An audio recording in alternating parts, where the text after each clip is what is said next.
My phone buzzed, a random number. I almost ignored it, but something told me to answer. "Is this Adam?" a man's voice asked. "Yeah, who's this?"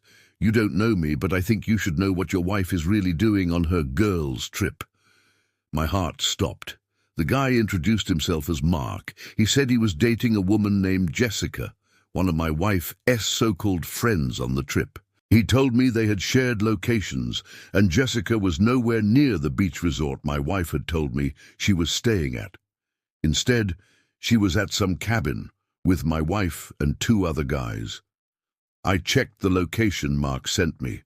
My stomach turned.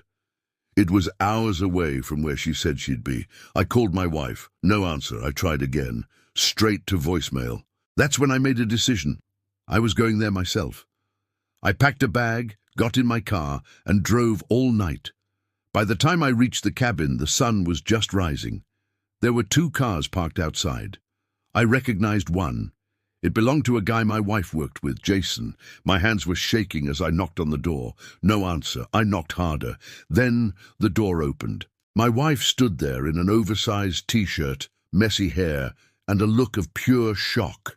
Behind her, I saw Jason, shirtless. I felt like I was going to throw up. She stammered, "Adam, what are you doing here?" I pushed past her. The living room reeked of alcohol. Jessica was passed out on the couch, and another guy stumbled out of a bedroom, rubbing his eyes. "Is this the girls' trip you told me about?" I asked, my voice shaking with anger. She started crying, saying it wasn't what it looked like, that she could explain. But Jason, he just smirked. He didn't even care that I was standing there. That told me everything I needed to know. I turned and walked out. She chased after me, begging me to listen, but I was done. I drove straight home, packed her things, and changed the locks. When she finally came back, she found her bags on the porch and divorce papers in her email. I never looked back. If you liked this story, don't forget to like this video, subscribe to the channel, and share it with your friends and family. More crazy stories are coming your way.